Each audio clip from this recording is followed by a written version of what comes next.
Elements Senior Living நல்ல retired lifeக்கு first step. Valasaravakkam, Vandalur, Kandigai 3 இடத்துல இருக்கு. Call 78268 78268.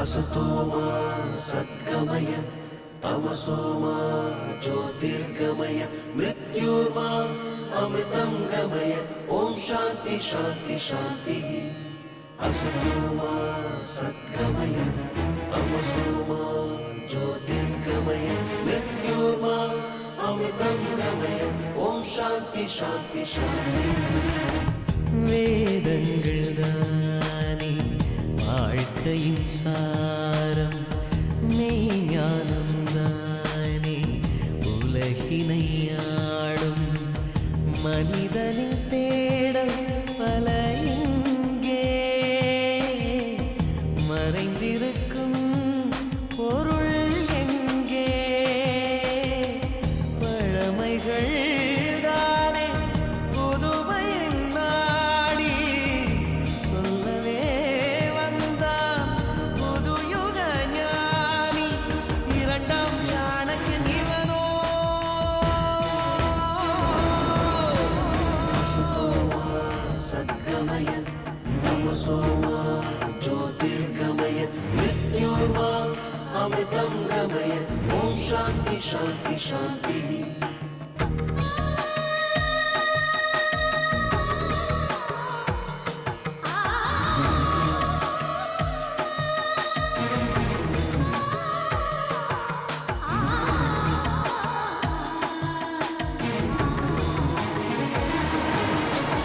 அண்ட சராசரம் அசைகிற ரகசியம் ஐந்து பூதங்களின் ஆட்சியே, அறிவியல் என்பதும் அதிசயம் என்பதும் நான்கு வேதங்களின் சேர்க்கையே, கடலின் மூலம் ஒற்றை துளியே, உடலின் மூலம் ஒற்றை துளியே, வாழ்க்கை பந்து சுழலும் முறையே, வேதம் சொன்ன வழியே வழியே, இந்த உண்மை தேடி தேடி கண்டு சொன்ன இவனே யோகி, மனிதன் கூட இறைவன் தானோ, இவனை பாரு புரியும் தானே இரண்டாம் சாணக்கியன் இவனோ.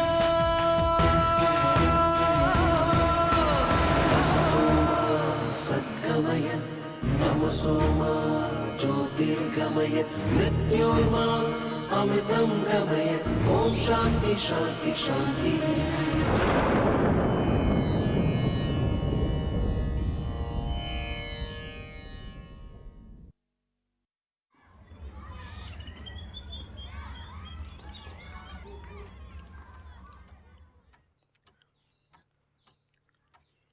இருடா அம்பி, நான் இட்டு விடுறேன். என்ன அவசரம்?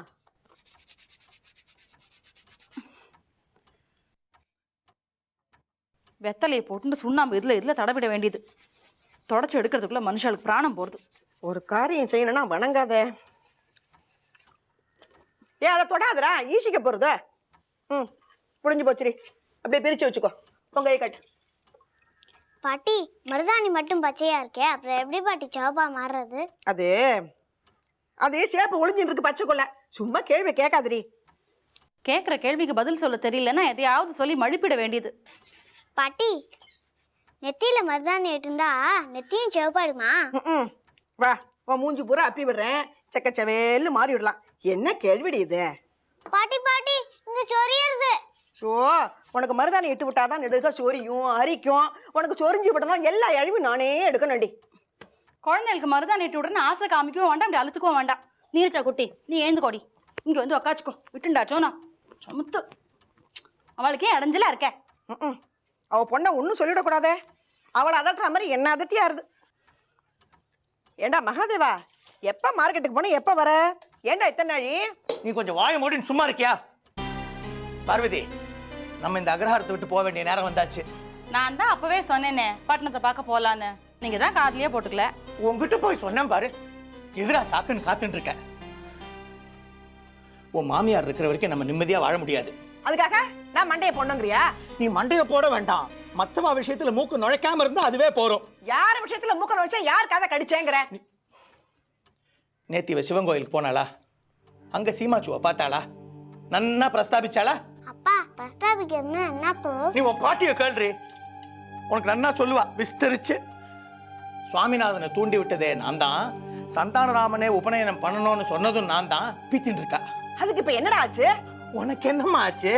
நீ நன்னா இருக்க திடகாத்திரமா. மாட்டின்னு முழிக்கிறது நான் தானே. நடுத்தருவில் ருத்ரதாண்டம் ஆடினார் தீட்சிதர். மகாதேவா, பொறுமைக்கு ஒரு எல்லை உண்டு. நேருக்கு நேரம் சந்திக்க மாட்டோங்கிற தைரியத்துல உங்க அம்மா வரம்பு மீறி போயிட்டு இருக்கா. வேணும்னே எனக்கு எதிராக எல்லாரையும் கிளப்பி விடுறா, தூண்டி விடுறா. அண்ணாவை பகிச்சுன்னு இந்த அக்ரஹாரத்துல யாராவது இருந்துட முடியுமா? இந்த பூனல் மட்டும் நடக்கட்டும். சந்தானராமன் கதி என்ன ஆறுதுன்னு பாரு. என்னன்னா என்னெல்லாம சொல்றேன்? முக்கடு கொண்ட மாதிரி ஏண்டா உங்க அம்மா ஆத்துக்குள்ளே ஒளிஞ்சுட்டு இருக்கா. நேருக்கு நேரம் சந்திச்சாள்னா அவளை சந்தி சிரிக்க வைப்பேன். இப்போ சொல்றேன் கேட்டுக்கோ. கடைசி வரல அவ தன் ஆம்படையான பார்க்க போறதே இல்லை. பக்கத்துல யாருமே இல்லாம அனாதை பணமா தான் அவ போறா. இந்த மாதிரி வார்த்தையெல்லாம் கேட்டுக்கணும்னு எனக்கு என்ன தலையெழுத்தா? அப்படியே நெஞ்சில ஈட்டியால குத்துன மாதிரி இருந்தது. அம்மா, ஏதோ கொஞ்சம் நெஞ்சா இருக்கிற மான மரியாதையை காப்பாத்திக்கணும்னா இந்த பூனை கல்யாணம் முடிகிற வரைக்கும் தயவு செஞ்சு ஆத்துலயே முடங்கி கடை. போறண்டா. இவர் பெரிய திருலோக சஞ்சாரி. அப்படியே இவர் சொல்றதெல்லாம் நடக்கிறதுக்கு என்ன மிரட்டுறாரா? நான் என்ன இவருக்கு பயந்து ஆத்துலயே ஒளிஞ்சு கிடக்கிறேன்னு நினைச்சிட்டு இருக்காரா? என்னைக்கு நேருக்கு நேர் பாத்துக்கிறோமோ அன்னைக்கு தெரியும்டா யார் சந்தி சிரிக்கிறதுன்னு.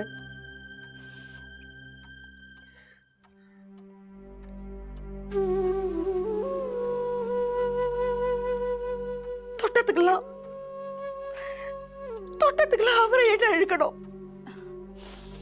அம்மா, நீங்க ஏமா உணர்ச்சி வசப்படுற? அப்புறம் உங்க உடம்பு தான் கெட்டு போகும். தாங்க முடியலையேடி. அம்மா, தீக்ஷிதர் என்ன வேணா சொல்லிட்டு போட்டோம். அதை நீங்க ஏன் பெருசுப்படுத்துறேன்? என்னால அப்படிலாம் சும்மா விட முடியாதுடி. அனாதை போனமா போறேனாமா பார்த்துடலாம் யார் அனாதையா போறான்னு.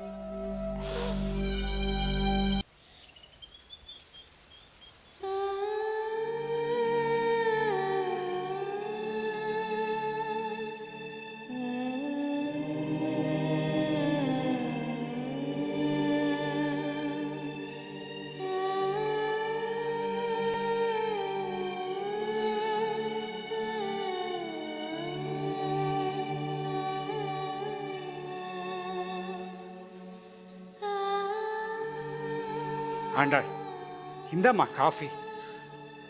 ஏம்மா இப்படி சோர்ந்து போகிறேன்? லைஃப்பில் எந்த சுச்சுவேஷனாக இருந்தாலும் தைரியமாக நாம தாம்மா ஃபேஸ் பண்ணணும். அதுக்கு பழகிக்கணும். சாப்பிடுங்க.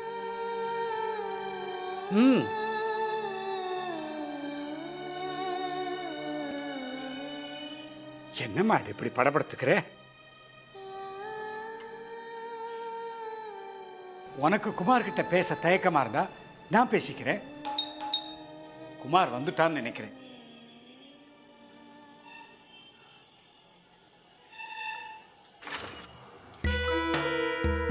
குமார் முரளியோட தாத்தாவா? Please come in. சொன்ன டைத்துக்கு கரெக்டாக வந்துட்டீங்க. நான் எப்பவுமே பங்க்சுவலா இருக்கிறது வழக்கம். கரெக்ட்.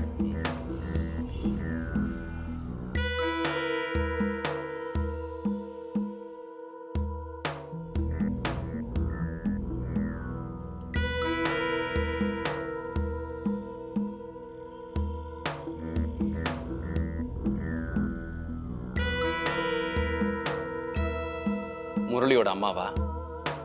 நமஸ்காரம். முரளி இப்ப வீட்டுல இல்ல. தெரியும். நான் தான் அவனை இருக்க வேண்டான்னு சொன்னேன். நீங்க ரொம்பவே மனசு உடைஞ்சு போயிருக்கிறதா முரளி சொன்னான். அதான் உங்களை நேர பார்த்து ஆசுவாசப்படுத்திட்டு போலான்னு வந்தேன். என்ன ஆசுவாசப்படுத்திட்டு போலான்னு வந்தீங்க? குழந்தையும் கிள்ளி விட்டு தொட்டிலையும் ஆட்டுற கதை மாதிரி இருக்கு. முரளி எல்லா விஷயத்தையும் எங்ககிட்ட சொல்லிட்டான். முரளி எங்ககிட்ட இருந்து பிரிக்கிறதுக்கு எல்லா வழியும் செஞ்சுட்டு இப்ப எங்களை சமாதானப்படுத்த வந்திருக்கீங்களா? நான் என்ன சொல்ல போறேன்னு கேட்காம நீங்களா எதையாவது கற்பனை பண்ணிட்டு பேசுறது அவ்வளவு உச்சிதம் இல்லை. நீங்க எதுவும் சொல்லவும் வேண்டாம், நாங்க எதுவும் கேட்கவும் வேண்டாம். முரளியை மனோவசியப்படுத்தினது போதும். எங்களை அந்த நிலைமைக்கு ஆளாக்கிடாதீங்க. ஆண்டா, என்னம்மா இது? எதையோ பேசிட்டு இருக்க. இல்லப்பா, இல்ல. அவரும் தெரிஞ்சுக்கிட்டோம் நீங்க இங்க வரப்போறீங்கன்னு தெரிஞ்சதும் உங்களை சந்திக்கவே கூடாதுன்னு தான் முதல்ல நினைச்சேன். ஆனா நான் படுற வேதனையை பார்த்ததுக்கு அப்புறமாவது உங்க மனசு மாறாதாங்கிற நம்பிக்கையில தான் உங்களை பார்க்கணுங்கிற தீர்மானத்துக்கு வந்தேன். எனக்கு குழந்தையே பிறக்காதுங்கிற நிலைமை வந்தப்பதான் முரளி எங்களுக்கு கிடைச்சான். அன்னைக்கு கோகுலாஷ்டமி, கிருஷ்ணன் பிறந்த நாள். அதனாலதான் அவனுக்கு முரளின்னு பேர் வச்சோம். எங்க பிள்ளையா வளர்த்துக்கிட்டு இருக்கோம் 20 வருஷமா. நீங்க ஒரு வேதாந்தி, சன்னியாசி வாழ்க்கை வாழ்ந்துகிட்டு இருக்கீங்க. உங்ககிட்ட போய் சொந்தம் பந்தம் ஒட்டு வரவு இத பத்தி பேசுறதுல அர்த்தமும் இல்ல, உங்களுக்கு புரிய போறதும் இல்ல. ஆனா என் மனசு கேட்கல. அதனாலதான் ஆதங்கத்தை கொட்டி தீர்த்துக்கிட்டு இருக்கேன். உங்களுக்கும் அப்பா அம்மா இருப்பாங்க. அவங்க இப்ப உயிரோட இருக்காங்களா இல்லையா அது எனக்கு தெரியாது. அப்படி அவங்க உயிரோட இருந்தாங்கன்னா அவங்க கிட்ட போய் கேட்டு பாருங்க. உங்களை பிரிஞ்சு அவங்க படுற வேதனை அப்பதான் தெரியும். நான் உங்களுக்கு கெஞ்சி கேட்கிறேன், என் முரளியை என்கிட்ட இருந்து பிரிச்சுடாதீங்க. கொஞ்சம் கூட ஈவ இறக்கமே இல்லையா? அவன் இவ்வளவு கெஞ்சிக்கிட்டு இருக்கா, பேசாம உட்கார்ந்துட்டு இருக்கீங்களே.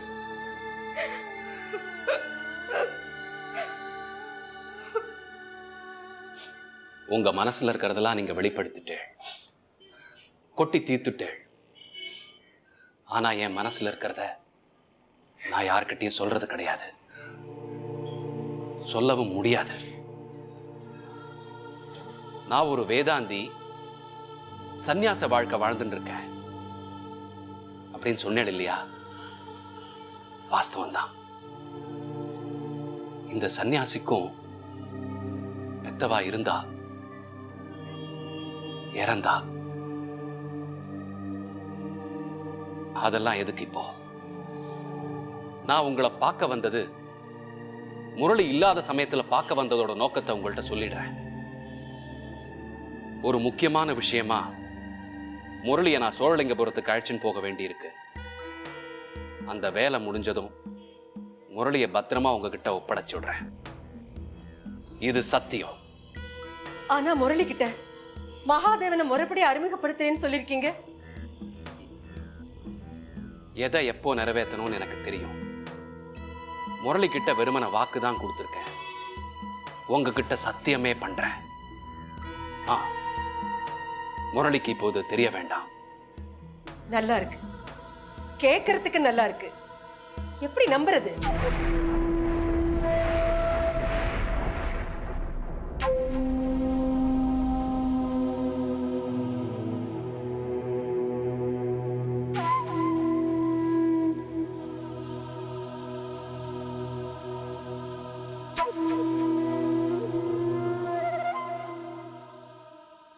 எல்லாத்துக்குமே நம்பிக்கை தான் அடிப்படை.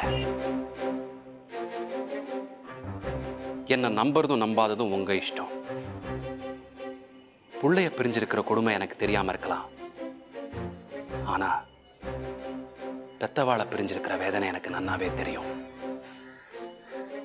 முரளி தற்காலிகமா உங்களை பிரிஞ்சிருந்தாலும் அவன் நிரந்தரமா உங்க கூட இருப்பான். இதுவும் சத்தியம்.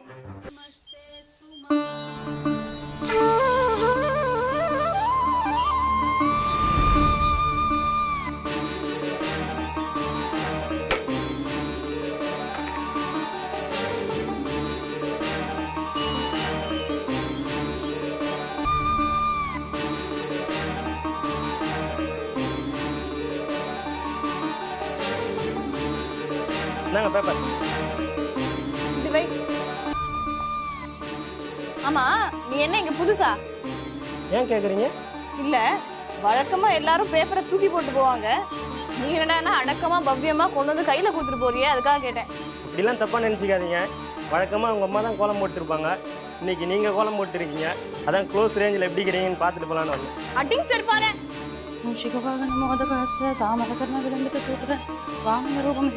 நீரஜா அவனே, நீ நாளைக்கு வாடா, உனக்கு வச்சிருக்கேன்.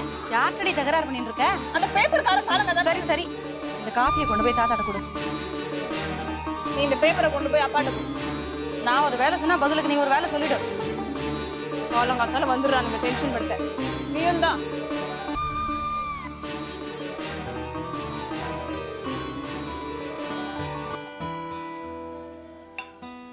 குட் மார்னிங் தாத்தா. என்ன இன்னைக்கு சீட் ஆட்டத்துக்கு ரெடியா?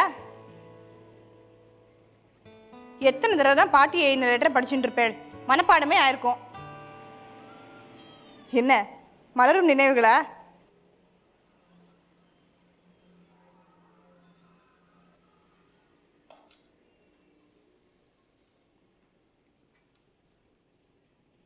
தாத்தா தாத்தா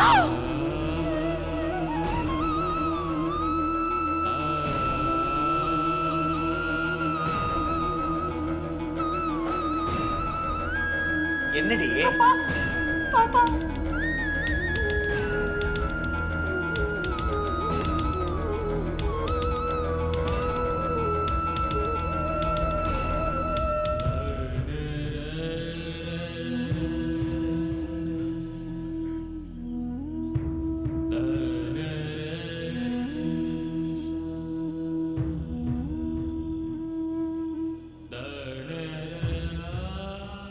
அதுக்குள்ள என்னடி அவசரம் அந்த மனுஷனுக்கு? இந்த சேர்ல உட்காந்து தானே புலம்பினார்.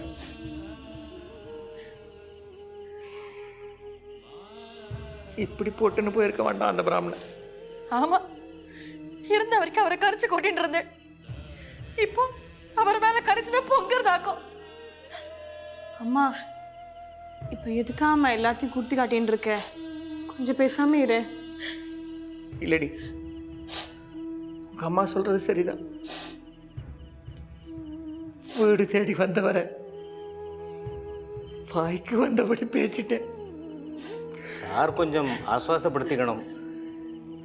ஒரு விஷயத்தை நினச்சி நாம் எல்லாரும் சந்தோஷப்படணும்.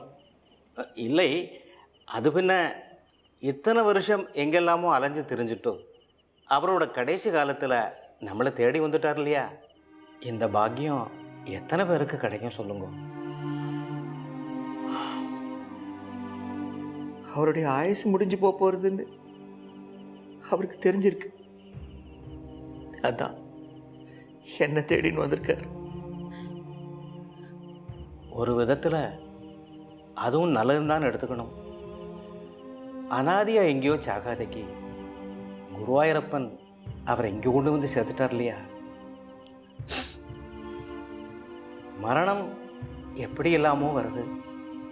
பட்சே உங்கள் அப்பா எந்த சங்கடமும் இல்லாமல் புள்ளகிட்ட வந்ததுக்கப்புறம் பரலோகம் போய் சேர்ந்தார். அப்படித்தான் எடுத்துக்கணும். கோபாலன், மனசாந்திக்கு சுலபமாக சொல்லிடலாம். ஆனால் ப்ராக்டிஸ் பண்ணுறது ரொம்ப கஷ்டம். பார்வதி, விளக்கேத்தி வைக்க நம்ம மாத்துல அந்த பிராமணனோட படம் கூட இல்லையடி.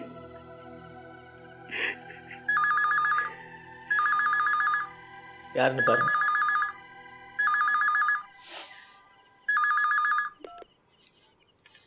ஹலோ, யாரு? நான் தான். அப்பா இருக்காரா? ஒரு நிமிஷம்.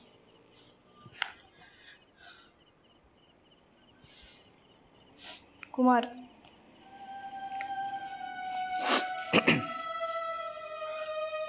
சொல்லுங்க. தொந்தரவுக்கு மன்னிக்கணும். நீங்கள் என்ன நிலைமையில் இருக்கள்னு எனக்கு புரியறது. என்ன பண்ணுற சுவாமி, எதிர்பாராத விஷயங்கள்லாம் நடக்கிறதே. அதான் வாழ்க்கை. எல்லாத்தையும் சகிச்சுன்னு தான் போகணும். சொல்லுங்க, என்ன விஷயமா நீங்கள் ஃபோன் பண்ணேள்? ஒன்றும் இல்லை, நான் ஒரு வாரம் 10 நாள் ஊரில் இருக்க மாட்டேன். காஞ்சி மடத்துக்கு போய் பெரியவாளை தரிசனம் பண்ணிட்டு அப்படியே வேறு சில முக்கியமான ஜோலியெல்லாம் முடிச்சுட்டு வரலான்னு இருக்கேன். இதை உங்ககிட்ட சொல்லிடலான்னு தான் ஃபோன் பண்ணேன். சரி, வேறு ஏதாவது விஷயம் இருக்கா? வச்சுட்டுமா? சரி.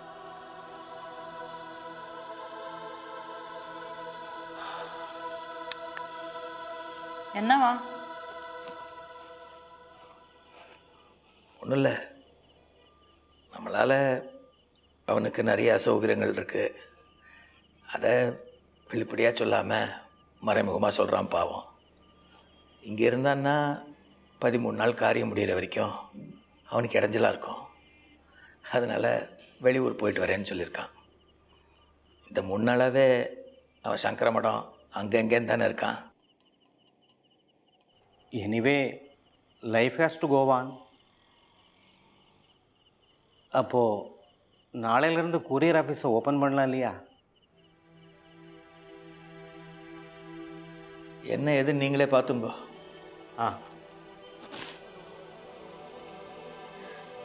ஒரு மாதம் சேர்ந்தாப்புல இருந்து வாய்க்கு ருசியாக பண்ணி போட்டு கொடுத்து வைக்கலையண்ணா. உனக்கு உன் ஆதங்கம், எனக்கு ஏன் ஆதங்கம்.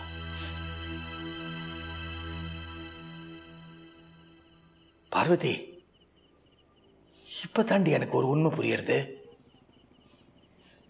குமார் சொன்னதை கொஞ்சம் நினைச்சு பாரு. நேரம், காலம், கிரமம்னு இருக்கு. தக்க சமயத்தில் உங்கள் அம்பி உங்களுக்கு கிடச்சிடுவான். தக்க சமயம்னா தோராயமாக எப்போன்னு தெரிஞ்சுக்கலாமா? இதுக்கு உண்டான பதில் உங்களுக்கு சோழலிங்கபுரத்தில் கிடைக்கும். ஆனால் அதுக்கு முன்னாடி இந்த ஆற்றுல ஒரு சம்பவம் நடக்கும். அது உங்களுக்கு அதிர்ச்சியை கொடுக்கும். அதிர்ச்சி கொடுக்கும்னு சொன்னானே, இதை தாண்டி சொல்லியிருக்கான். அப்பாவோட மரணத்தை பற்றி அவனுக்கு முன்கூட்டியே தெரிஞ்சிருக்கு. அடுத்ததா நான் சோழலிங்கபுரத்தில் காலடி வச்ச உடனே ஒரு குருக்ஷேத்திரமே நடக்கும்னு சொன்னானே, என்னெல்லாம் நடக்க போகிறதோ. असतोमा सद्गमय तमसोमा ज्योतिर्गमय. வழி விடுங்க, அண்ணா வந்துட்டு இருக்காரு. ஒரு நிமிஷம், என்னை நேருக்கு நேர் சந்திக்க தைரியம் இல்லாத ஓட வேண்டாம். சீமாச்சோ, இவன் ஆம்படையா தான் ஓடி ஒளிஞ்சிட்டான், தலைமறைவாயிட்டான். எனக்கு அப்படி ஒரு நிர்பந்தம் ஏற்படலை, ஏற்படாது. கோவிலுக்கு போகும்போது ஒரு வாழா வெட்டி கண்ணில் பட வேண்டாம் தான் ஒதுங்கிட்டேன். நடந்த உண்மையை அம்மா கிட்ட சொல்கிறதா இல்லை அதை அப்படியே மறைச்சு விட்றதா அப்படின்னு ஒரு கன்ஃபியூஷன் இல்லையா? அதான் சார் விஷயம். மனசிலாச்சு. என்ன கேட்டா பாட்டிகிட்ட ஒன்றுமே சொல்லாமல் இருக்கிறது தான் பெட்டர். காணாமல் போனவர் காணாமல் போனதாகவே இருக்கட்டும். நம்மளாலேயே இதை தாங்கிக்க முடியல. இந்த தள்ளாத வயசுல இந்த ஷாக்கிங் நியூஸை பாட்டிகிட்ட சொல்லி அவளுக்கு ஏதாவது ஆயிடுத்துன்னா